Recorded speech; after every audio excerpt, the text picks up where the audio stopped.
अभी तक हमने एक बेसिक रूप में समझा कि सिलेबस जो है वो हम क्या पढ़ेंगे। अब आपको मैं एक एक यूनिट का इन डिटेल जैसे जैसे हम पढ़ते जाएंगे वैसे वैसे बताती जाऊंगी कि हम उस यूनिट में पढ़ने क्या वाले हैं।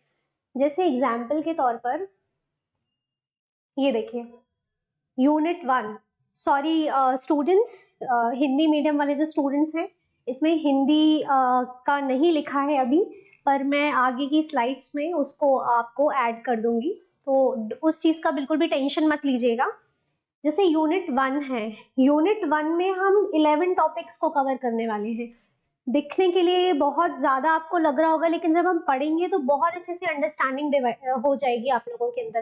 देखिए क्या है ना कि हम जितने पार्ट्स में डिवाइड करके पढ़ेंगे चीजें उतनी ही कंसाइज हो जाती हैं और बहुत इजी वे में समझ में आती है। इसलिए हमने यूनिट्स को भी ब्रेक कर दिया है छोटे छोटे पार्ट्स में।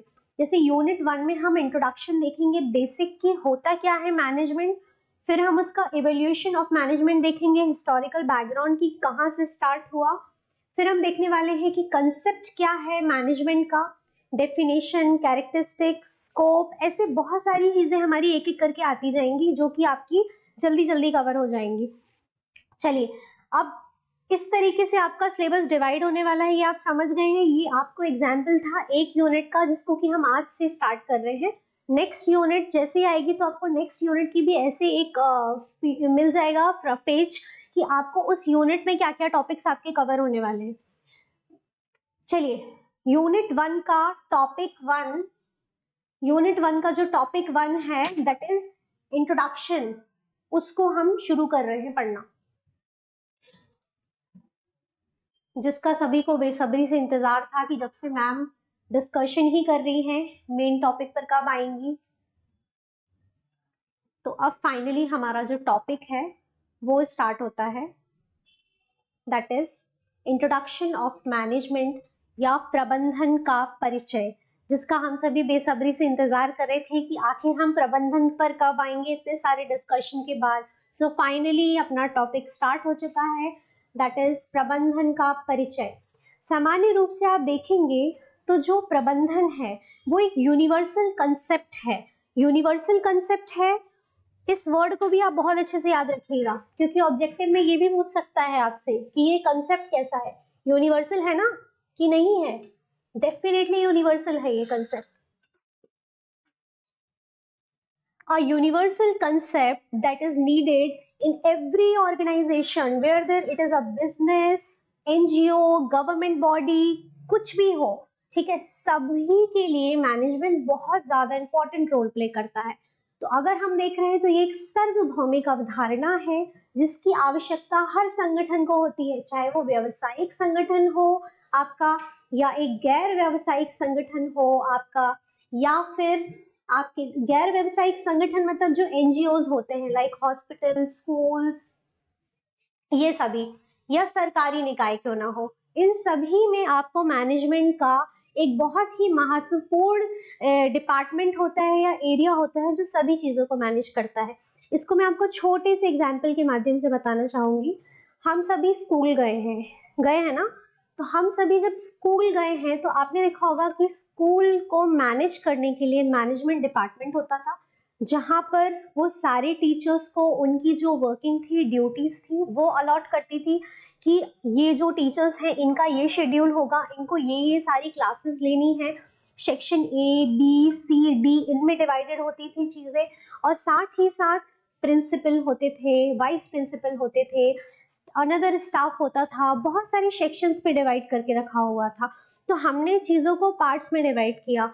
In education sector also same, in hospitals में क्या होता है, डिफरेंट डिफरेंट डॉक्टर्स होते हैं डिफरेंट डिफरेंट डिसीज के लिए, गायनिक होती है, आई स्पेशलिस्ट होते हैं, स्किन स्पेशलिस्ट होते हैं, तो डिफरेंट डिफरेंट डिपार्टमेंट्स होते हैं जिसको जैसी रिक्वायरमेंट होती है उस पेशेंट की, उसके अकॉर्डिंगली हम उसको उस डॉक्टर से मीटिंग ऑर्गेनाइज कराते हैं। ऐसे ही चाहे गवर्नमेंट बॉडी ही क्यों ना हो, देखिए गवर्नमेंट बॉडी में भी जब ये चीज आती है कि लैंड रिलेटेड आ जाता है, क्योंकि जब डिवाइडेशन हुआ, अगर हम भारत की बात करते हैं तो जब भारत में ही भूमि का विभाजन हुआ, अलग अलग राज्य बने, अलग अलग राज्यों के बनने के बाद उन सभी राज्यों को उनका एरिया अलॉट किया गया कि इतना इतना जो स्क्वायर फीट एरिया है वो आपका है। अब उस स्क्वायर फीट एरिया में जैसे जैसे पॉपुलेशन बढ़ेगी वैसे वैसे उसका डिवाइडेशन भी होगा। उन सारी चीजों को मेंटेन करने के लिए क्या किया गया, डिपार्टमेंट्स बनाए गए। उन सारी चीजों को हैंडल करने के लिए हमने एक हायरार्की सेट करी जिसका काम ही पटवारी करता है, मेनली क्योंकि वो लैंड का काम कर रहा है। तो अल्टीमेटली वो क्या प्रोवाइड कर रहा है आपको, भूमि से संबंधित जितनी भी कार्य होते हैं, जो मेजरमेंट होते हैं, वो सारी चीजों की जो जमीनी स्तर का काम होता है वो पटवारी कर रहा होता है। तो अगर हम मैनेजमेंट की भी बात करते हैं, जो उसकी इंट्रोडक्शन की या परिचय की भी बात करते हैं, वो परिचय में आप समझ सकते हैं कि हर ऑर्गेनाइजेशन में इक्वली इंपॉर्टेंट है। अब यहाँ पर जस्ट बिकॉज हम पर्टिकुलरली एग्जाम को लेकर के पढ़ने वाले हैं तो हम उसको हमेशा अपने माइंड में रखें।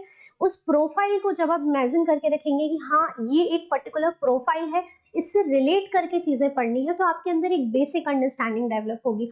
आप इंट्रोडक्शन में ही देख सकते हैं कि ये सार्वभौमिक है, ये किसी पर्टिकुलर स्टेट या राज्य या कंट्री के लिए नहीं है, ये यूनिवर्सल है, ये सभी के लिए सत्य है, क्योंकि सभी को प्रबंधन की आवश्यकता है। देखिए, आप सभी ने तो इतिहास भी पढ़ा होगा और उसमें विश्व इतिहास भी पढ़ा होगा। वर्ल्ड वॉर 1 हुआ, फिर वर्ल्ड वॉर 2 हुआ, जैसे जैसे चीजें बढ़ी, बहुत सारे चेंज हुए, रिवोल्यूशन हुए, तभी रिक्वायरमेंट समझ में आती है ना कि हमको यूएनओ भी डिजाइन करना पड़ गया। यूएनओ क्यों बनाना पड़ा, आप सभी जानते हैं, क्योंकि ये वर्ल्ड वॉर 1 2 इक्वली, मतलब एक के बाद एक चीजें होती ही जा रही थी, सारी चीजों को मैनेज करने के लिए किसी की तो जरूरत थी ना।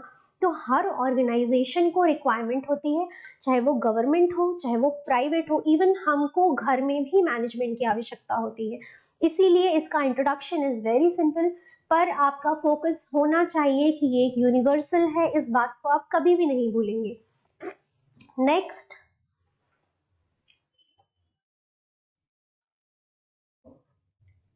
इंट्रोडक्शन के बाद हम इसका विचार या विकास देखते हैं। प्रबंधन का विकास किस प्रकार से हुआ, तो प्रबंधन जो है वो कोई नया नहीं है।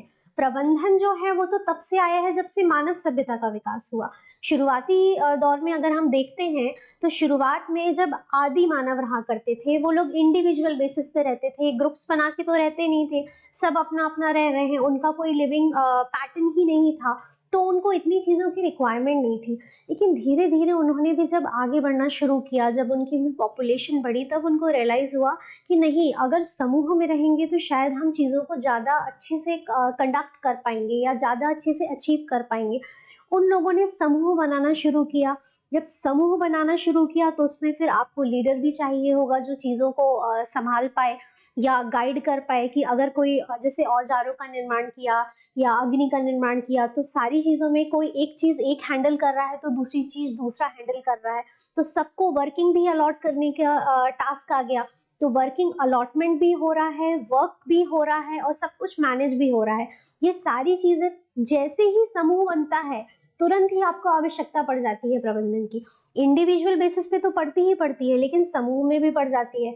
तो जो प्रबंधन है वो एंशिएंट एरा से चला आ रहा है, मतलब जब से ह्यूमन सिविलाइजेशन आया, जब से कि ह्यूमन सिविलाइजेशन आया,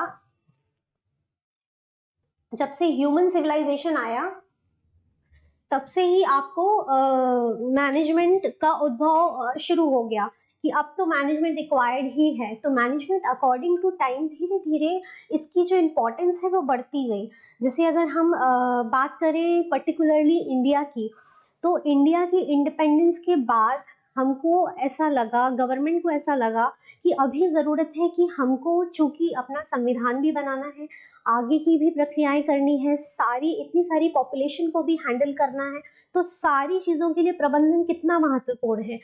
इसीलिए सेंट्रल गवर्नमेंट, फिर स्टेट गवर्नमेंट, लोकल बॉडीज, इस हायरार्की में हमने डिवाइड किया चीज़ों को, ताकि छोटे छोटे सेक्टर्स और जो छोटे छोटे एरियाज है वो भी कहीं मिस ना हो जाए, उन पर भी ध्यान दिया जा सके कि जो छोटा छोटा एरिया है एक एक व्यक्ति तक हमारी अप्रोच हो सके।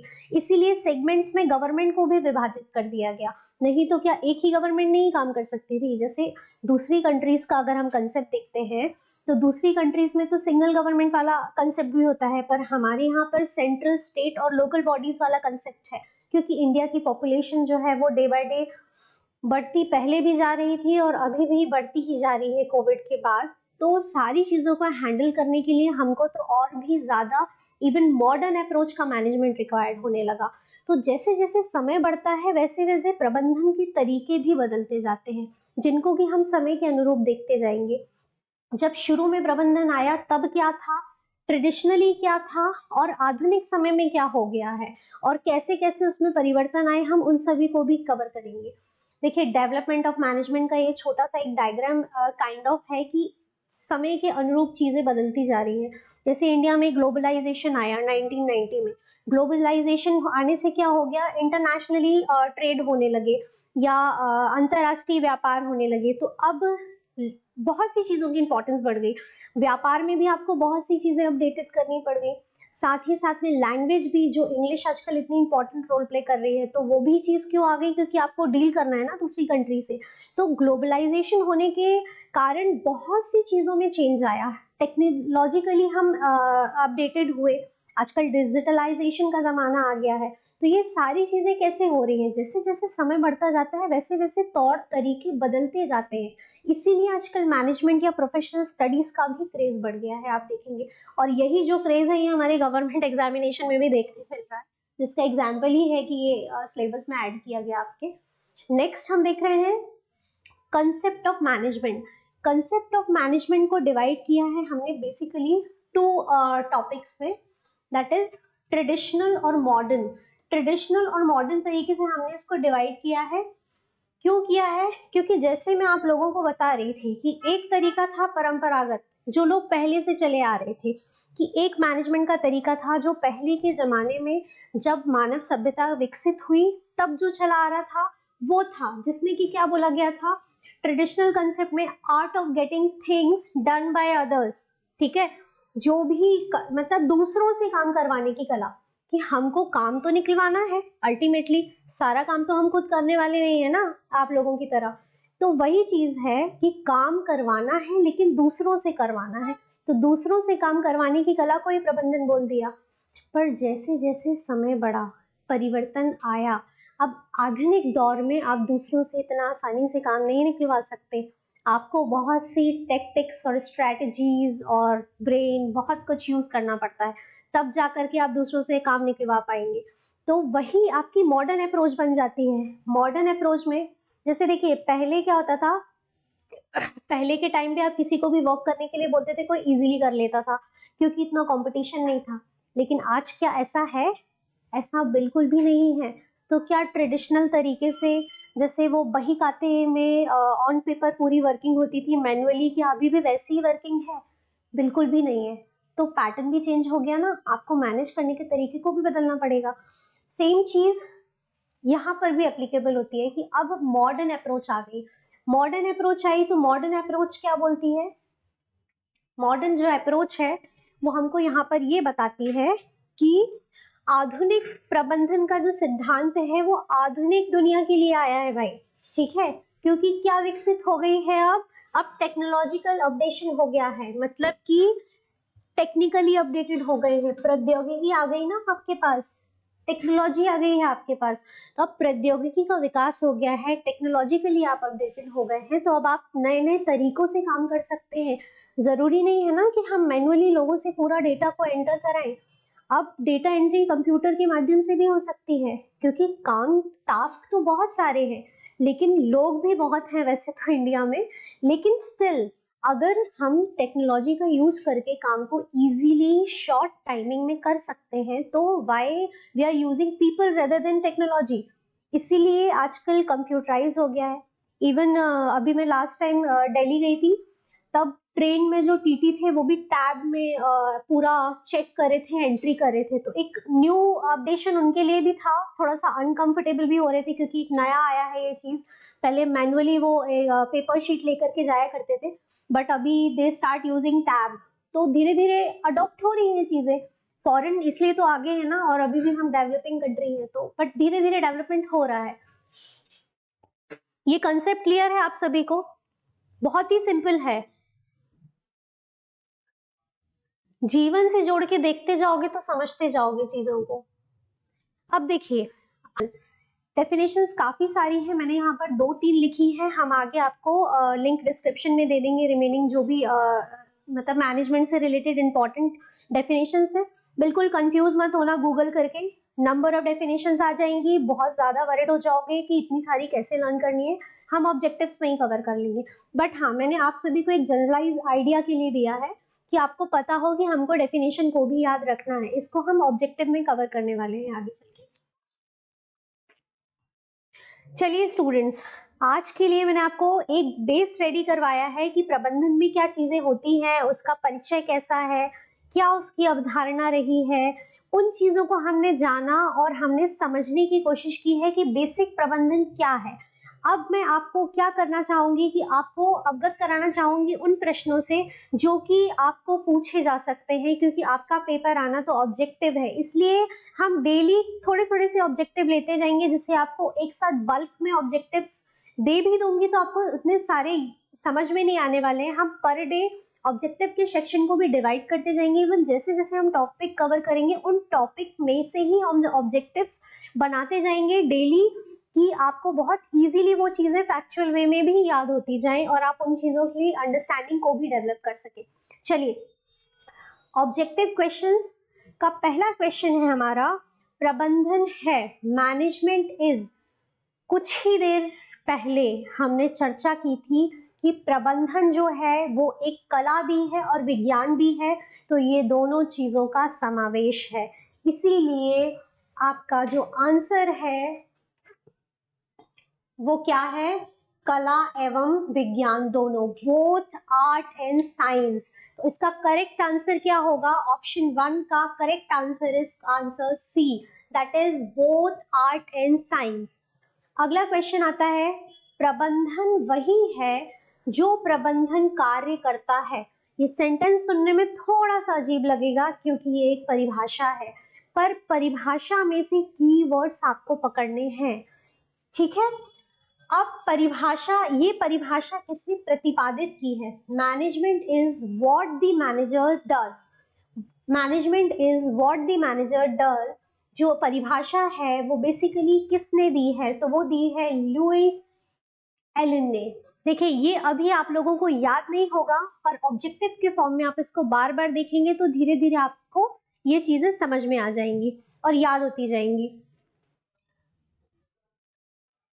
अगला ऑब्जेक्टिव आता है, प्रबंधन का लक्षण नहीं है। प्रबंधन का लक्षण क्या नहीं है, क्या प्रबंधन ऑब्जेक्टिविटी नहीं है क्या प्रबंधन में, डेफिनेटली ऑब्जेक्टिविटी है, ऑब्जेक्टिविटी तो है।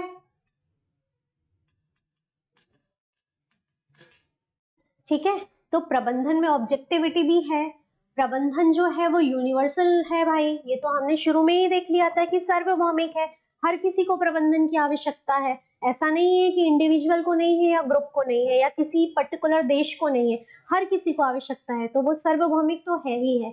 साथ ही साथ क्या ये प्रोसेस नहीं है, हमने देखा था इनपुट से आउटकम आता है हमारा आउटपुट, जिसके बीच का जो पूरा प्रोसेस है यही है आपका मैनेजमेंट, ठीक है। तो ये भी है, तो जब ऑप्शन ए ये भी है, ये भी है, ये भी है, तो आपका रिमेनिंग ऑप्शन क्या बच रहा है, आपका ऑप्शन बच रहा है ownership is management. Ownership is management मतलब आपका करेक्ट आंसर होगा ऑप्शन सी, ठीक है। क्योंकि मैंने आपको उदाहरण दिया था, आप सभी को अगर याद होगा, अंबानी का, जियो और रिलायंस कंपनी का, कि ओनरशिप का कोई भी ताल्लुक नहीं है प्रबंधन से, जरूरी नहीं है कि जो मैनेजर हो वही ओनर हो। आप इसको ऐसे याद रखेंगे, आप बहुत आसानी से सॉल्व कर पाएंगे। देखिए, अभी तक हमने जो भी ऑब्जेक्टिव्स देख रहे हैं वो कहीं ना कहीं जो टॉपिक्स हमने पढ़े हैं उन्हीं से रिलेटेड ही टॉपिक्स हैं।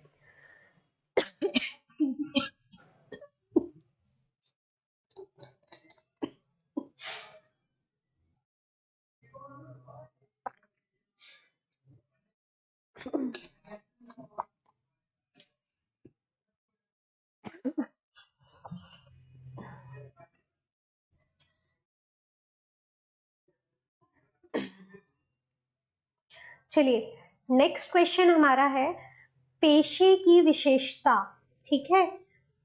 जो प्रबंधन है वो कैसा पेशा है, किस तरीके का प्रोफेशन है प्रबंधन, तो प्रबंधन जो है वो कैसा है, क्या उसमें मोरल स्टैंडर्ड्स नहीं होंगे? ऐसा हो सकता है क्या? ऐसा कभी भी नहीं हो सकता, क्योंकि जब आप मैनेजमेंट में आते हैं, जब आप प्रोफेशनल लाइफ में आते हैं, प्रोफेशनल वैल्यूज में आते हैं, तो एथिकल वैल्यूज भी होती हैं, मोरल वैल्यूज भी होती हैं हर इंडिविजुअल की। हम सब सोसाइटी में रहते हैं, सोशल हैं हम सब, तो मोरल वैल्यूज तो होती ही होती है, तो मोरल स्टैंडर्ड्स तो होंगे ही होंगे, ये तो बहुत ही कॉमन फिनोमिना है। Next is code of conduct. क्या ऐसी कोई जॉब प्रोफाइल होती है जिसमें कोड ऑफ कंडक्ट ही ना हो? ठीक है, कोई भी कानून है ही नहीं, बस चलते जाना है, ऐसा नहीं होता ना। हम सभी को कानून को तो फॉलो करना ही पड़ता है, जो है सो है, तो कोड ऑफ कंडक्ट भी होता है। ठीक है, परामर्श के रूप में क्या कंसल्टेंट की जरूरत नहीं होती? सारे डिसीजन आप इंडिविजुअल लेवल पे ले लेंगे। जब हम ग्रुप में रह रहे हैं, सोसाइटी में रह रहे हैं, तो हमको बाकी लोगों की भी इच्छाओं को और बाकी लोगों को भी समझना पड़ता है, और उन सभी के अनुरूप भी नहीं चल सकते हम केवल।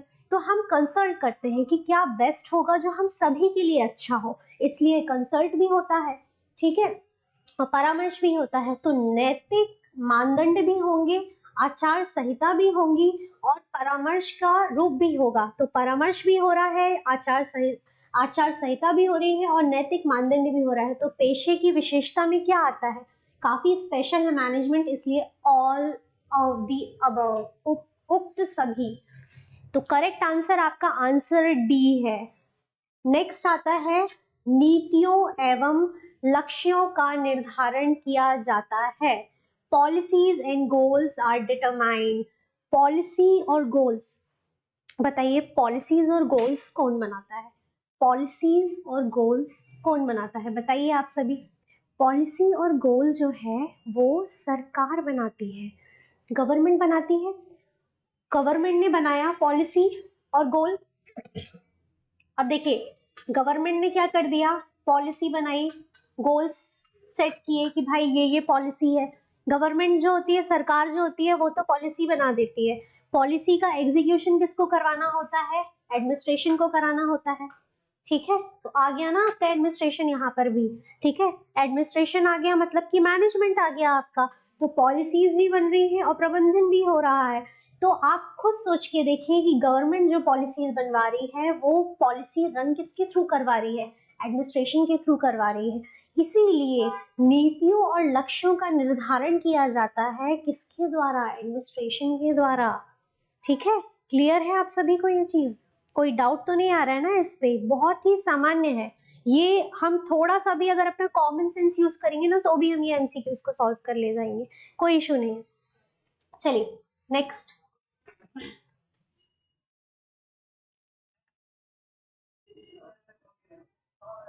प्रबंधन को आज ऐसी प्रक्रिया माना जाता है जिसमें management today is considered to be a process in which, प्रबंधन को किस प्रकार की प्रक्रिया के रूप में आप देख रहे हैं? किस प्रकार की प्रक्रिया है? क्या वह दूसरों से ही करा लेना है? ठीक है, कि दूसरों के साथ ही किया जाएगा, अन्य के द्वारा करवाया जाएगा, अन्य के साथ किया जाएगा, साथ कार्य करते हुए अन्य के द्वारा करवाया जाएगा, या उक्त में से कोई नहीं? आप सभी को क्या लगता है कि क्या ऑप्शन होना चाहिए इसका करेक्ट? बताइए क्या ऑप्शन करेक्ट होगा? अन्य के द्वारा करवा लें क्या हम काम केवल, और खुद कुछ ना करें? ऐसा सही है? मोरली सही नहीं लग रहा ना, हमने देखा मोरल स्टैंडर्ड्स भी तो है। ठीक है, तो ये ऑप्शन तो बिल्कुल नहीं आने वाला है। ठीक है, अनदर थिंग, अन्य के साथ कार्य किया जा सकता है। हाँ, थोड़ा सा डाउटफुल लग रहा है कि हाँ अन्य के साथ भी काम किया जा सकता है। फिर नेक्स्ट एक और ऑप्शन आ रहा है, ठीक है, साथ कार्य करते हुए अन्य के द्वारा कार्य करवाया जाता है। ठीक है, देखिए बहुत ज्यादा हाईली एथिकल वैल्यूज रखेंगे तो आप ऑप्शन बी को टिक कर लेंगे। ठीक है, कि भाई अन्य के साथ कार्य किया जाएगा। लेकिन जब हम मैनेजमेंट में आते हैं ना, तो हम कहीं ना कहीं अपने आप को एक लीडरशिप एबिलिटी को डेवलप करते हुए आगे बढ़ते हैं। ठीक है, तो हम काम तो करेंगे, ठीक है, लेकिन यहाँ पर हम साथ काम करते हुए अन्य के द्वारा काम करवा ले जाएंगे, बहुत ही स्मार्टली। इसलिए करेक्ट आंसर क्या होगा आपका? करेक्ट आंसर होगा आंसर सी। Got it? यही तो मैनेजमेंट की कला है, जो आप बोल रहे थे ना कि मैनेजमेंट आर्ट भी है और साइंस भी है, तो यही तो आर्ट है। कार्य में हम शामिल हैं लेकिन हम दूसरों से भी कार्य करा लेकर के जा रहे हैं, इसीलिए option C is the correct answer. I think आज के लिए इतने ऑब्जेक्टिव्स और बेसिक काफी है। अब आगे की क्लासेस में जो आगे का सिलेबस होगा, आगे की चीजें होंगी, उनको हम स्टेप बाय स्टेप कवर करते जाएंगे। जितना भी मैंने आज पढ़ाया है उन सभी चीजों को आप रिवाइज कर लेंगे तो आपके लिए अच्छा होगा। कुछ भी आपको ऐसा लगता है कि आपको नोट डाउन करना है तो मैं कहूँगी आप अपने नोट्स भी शॉर्ट में प्रिपेयर कर सकते हैं, ठीक है। और ऑब्जेक्टिव्स को प्लीज एक बार और ध्यान से देख लीजिएगा। डेफिनेशन की टेंशन मत लेना, मैं आगे डेफिनेशन के की पॉइंट्स भी आपको लर्न करवा दूंगी, जिससे कि आपको वो चीजें बहुत इजी हो जाएंगी और हम ऑब्जेक्टिव में लेकर के उसको भी रिजॉल्व कर लेंगे, आपका प्रॉब्लम कोई भी इशू नहीं आएगा। ठीक है स्टूडेंट्स, तो आज के लिए हम इस क्लास को यही वाइंड अप करते हैं। नेक्स्ट क्लास में हम आगे की टॉपिक्स को कंटिन्यू करेंगे। Thank you all.